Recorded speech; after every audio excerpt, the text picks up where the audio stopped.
What up, though? This your baby Jay Alley. I just tapped in with Forum Magazine, man. Go tap in with the podcast. Y'all know what it is. Let's get it. The Forum Magazine, Detroit, baby, we out here. You see what's going on. We activated. We ain't playing no games. Oh, man, it's GX from the Forum Magazine, man. And today, man, we got another episode, and we sitting down with somebody, man, that I ran across back in 2017. That was the first time that I ran across, bro. We had the beat. What was it like? Beat boot camp. Yeah, beat boot camp. Yeah, with Hell of it. Yep. And you know, everybody had an opportunity at the beat boot camp to like spit a verse or some shit, right? And as I'm listening to everybody verse, you know what I mean, and remind you, he made everybody write a verse on the spot, damn near type shit, right? So I'm looking around, you feel me? Because I know my pen, you feel me, at that time. You know what I mean? Yeah. And I wrote some shit. It was hard as hell, but it was so many people, like, just jumping in and just, and I ain't that type of person. I'm like, man, I'm going to just go and let them have it. But you feel me? Like, how old was you around this time? I was 17. 17. I was 17 at Hungry. that time. For real. My baby jumped right in. Had to. And went crazy. And at that moment, I said, yeah, I gotta stay in contact with Dog. You feel me? Because he a special artist. Because not only did you rap, but you also made beats, and I had the opportunity to hear some of your beats as well. Yeah. So I'm like, yeah, Dog is gifted, man. So my God. for you for us to be here years down the line, for real, and for you to be sitting across from me, bro, it's an honor and a pleasure, man. We got Jay Alley in the building, man. What's going on, my brother? Likewise. What's good with you, man? Man, I can't good complain. To be here, man. Yes, sir. Likewise, man. I can't complain. Just, you know, chilling or whatever, man. How your day been so far? What's been the vibes of the day so far? Man, you know, same old. Got the hair braided, and you know, about to get to it with the fam. Holidays, you know, no doubt. Chill, lock in for this EP, finalize a couple things. That's really it. What that Christmas list been looking like? Man, she was looking crazy for my niece, not for me. Straight up, for real. Me? No doubt, no doubt. That's good to hear, man. So without further ado, man, we're gonna go on and get into it, man. For sure. You know, throughout your career, you've had a few highlight moments within your career with me doing your research and just knowing about you in general. For sure. And so what we would like to do is just get the people familiar with who you are as an artist, but also kind of get the people to get familiar with who you are as an individual, and understanding how that translates, building a relationship with the fans, which will in turn, you know, get them to tap in with the music and everything you got going on. So, take us a little bit, man, into the origins, man. You know, where you from? You know what I mean? What was your upbringing like? You know what I mean, in the city, man? Shit, I'm from the west side. I was raised in the neighborhood like right outside Brightmo. It was I can't even think of the name of the little subdivision. It was I can't even think of the name, but it was like on the other side of Outer Drive for real. Okay. And I had went to school in Brightmo. I had stayed out there till I was probably like 10. Then we had moved to the burbs after that, and I've been in the burbs ever since. But I had a normal childhood for real. Like I ain't really put up with too much, you know what I'm saying? It wasn't really you know what I'm saying, trap houses or dope fiends on my block or nothing like that. Like we rode bikes up and down the block and had hella kids on the block and everything. So like it was really a normal childhood. And I've been rapping since forever. For real. Like I was gonna ask you, when did that love for music kick in? Would you tie that back into your mom, pops, or anything like that? Both of them, for real. Both of them grew up hip hop heads, for real. Like I was on it out the womb, literally. Like 4 years old, saying I'm gonna be a rapper, literally at daycare. Wow. You know what I'm saying? Telling the people that's watching me like I'm gonna be a rapper, running around with jerseys and the little beauty supply chains on and all that. Yeah. Like just always had that in my head for real. It just never changed it. When you go back to them early times, right? What artists did you see like on TV that made you be like, yeah, I want to be an artist?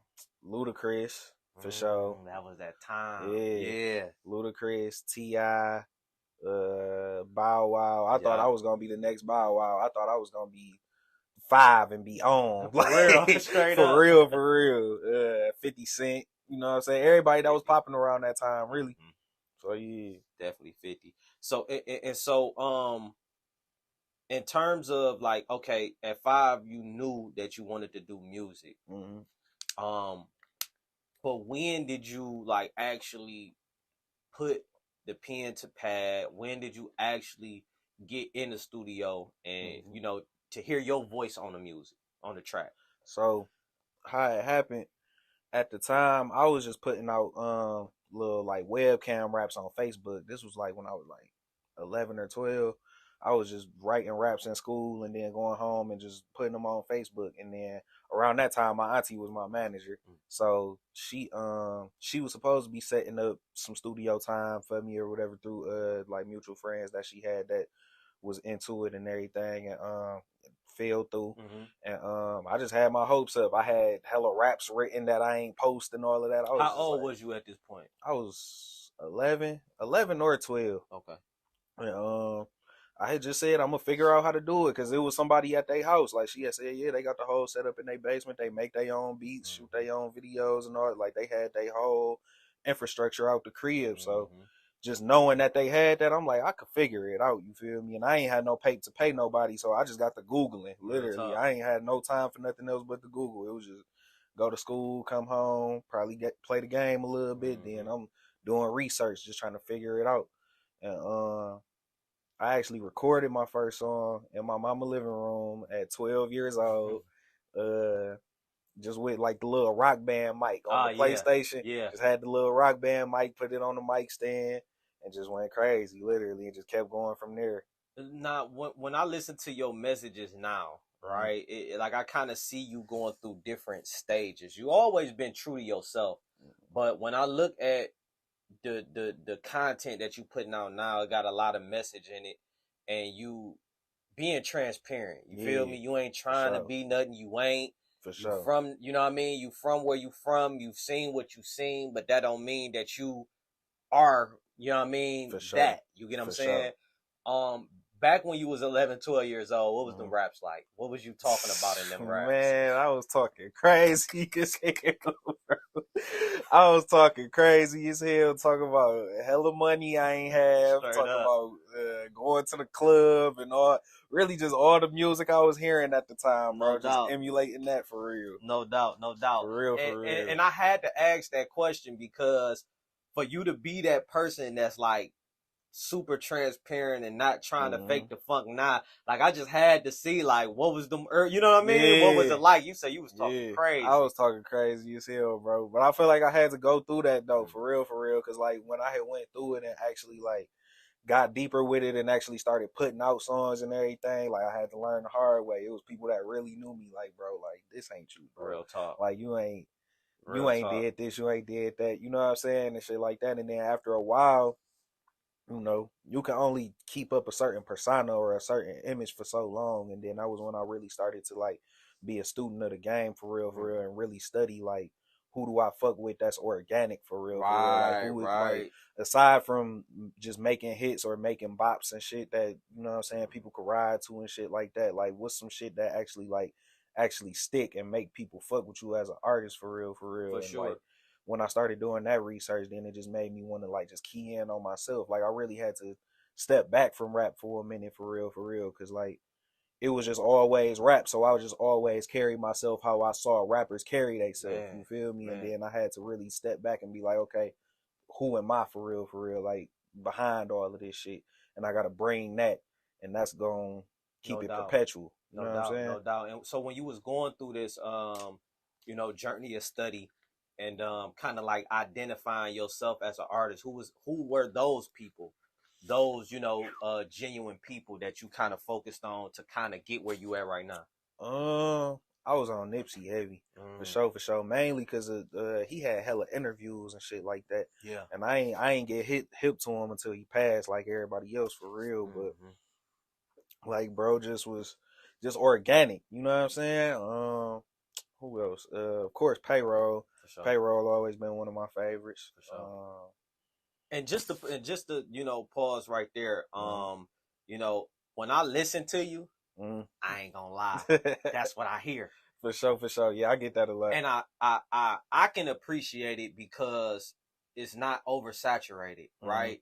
Like you got a bunch of people that sound like Vezo, right? You got a bunch of people that sounded like Drago and Bino when they came out, and you know, Detroit got these different waves of like when this artist dropped, everybody try to rap like that. Nobody has really done that with Pay, right? And that don't necessarily mean that you like biting, you know what I mean? But it's just more so like, hey, like this the lane where for real niggas, like when we can talk our shit, be genuine, ain't gotta do, all of that. Did he play a major like influence, like, you know what I mean, in terms of like you building your, you know, your pen and just stuff like that? Hell yeah, I had studied Payroll. He really the reason I had started making beats. I ain't even know Payroll had made beats at the time, because like around the same time I first started recording, that was when I first started listening to Doughboys. Like that was when I really got hip to the Detroit rap scene and all that. Like I ain't know shit about Blade, Icewood, and Street Lords and all of that. Like, you feel me? We heard Dusty McFly on the radio around that time and shit like that, but I ain't really know it was a real scene for real. And my cousin put me on them, so like when I heard it and just saw the infrastructure and everything, I'm like, oh, we really are our own industry for real. And like just listening to the sound and everything, I remember just listening to Volume 1, Rerun the City Volume 1, and just being like, bro, I want my beats to sound like this. Like this, for real, dog. This Detroit, like this our shit. Like this shit hard, you feel me? For real. So, like it was really a blueprint for me for real, and just going off that. No doubt. Yeah. And so so like when you begin to make your beats, like walk us through how you studied the beat making process for you to even be where you at right now. Like where did you start with that? YouTube University, bro. I be saying the same shit. I literally call it YouTube University. For real. It's literally a university, bro.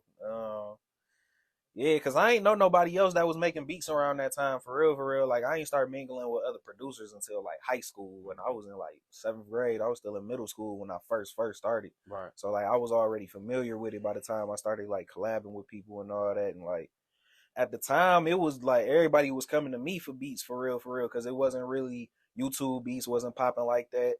Like, you know what I'm saying? They wasn't as hard as they is right now. And when you say everybody, what do you mean by that? Just my peer group, like all of my peoples that I was in school with, my cousins that was doing music and shit. Like once they found out that I made beats, I was just everybody go to for a minute, for real.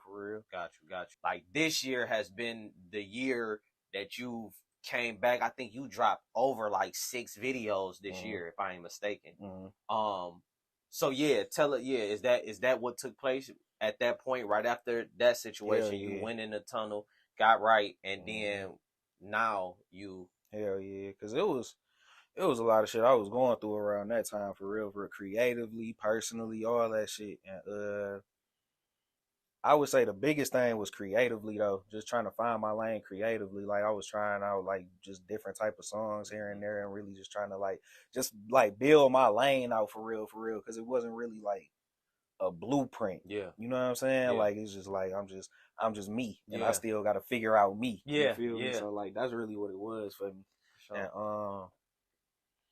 I don't know, I just ended up like getting comfortable with it. Like I just ended up like just finding my momentum with it for real creatively, like, and just knowing like, okay, like I speak on it, like I stopped overthinking it for real. Yeah. You know what I'm saying? Yeah, for sure. Talk a little bit about this year, though. Like, I want you to kind of talk a little bit about some of your favorite records that you dropped this year, and just your thought process as to, you know what I mean, why you put those together. This year, shit, I don't know. I was just ready to get back locked in, bro. To be honest with you, like I was just ready for real. Like all the other times, I wasn't really ready. For real. Like this the first time in a long time I actually felt ready to actually like expose myself to the world, like in a full way. For real. Shit, the songs I fuck with Limitless. Limitless, one of my top ones for sure. Exit. I got a lot of good reviews from that. My favorite one is Real Bad. I ain't gonna Real lie. Bad. That's my shit. What's crazy is that was one of my throwaways, bro. I ain't really fuck with that song like that. That song like that, bro. Oh my God, For you real. went crazy on there, bro. I It was the appreciate perfect balance. It was like Sweet and Sour. It was like the perfect balance of shit talking and positivity. You know? And I appreciate that. That was when I heard that, I said, this is him. This is J.I. For This sure. the person that cause you a fly young nigga, you feel me? Like good you looking. you know what I mean? You do you so you can pop it. Yeah. You feel me? But you not overdoing it, and you giving game, you giving motivation where you want to be. You know what I mean? For Like real. it was hard, bro. For For real. sure. I appreciate that, bro. No doubt, no Hell doubt. yeah. And also too, like in terms of like Full Clip, it just came to me. Full Clip Productions. Yeah. What's your is that your like how do that work? Cause I see all your videos shot by Full Clip Production. I think a studio or something you had. I seen the logo all in it. So is that your production company, or like how do that work? It's not personally mine. That's my people's. That's my blood cousin for real. For real. That was something that started in my bedroom in high school, bro. We was editing videos. We was cause I had gotten to video editing around the time, and like that was around the time I really started trying to shoot videos. Sure. And we was just fucking around. Like we was just like, let's see who can edit this video the quickest. Right. And then he did the shit quicker, and his shit had look hard. I'm like, oh yeah, you the videographer, doing this, bro. yeah, Like, straight up. I stick with the beats, but this Straight your lane for sure. But yeah, like it's definitely something that I'm a part of and something that I embrace. You feel me, as a brand, and yeah, no doubt.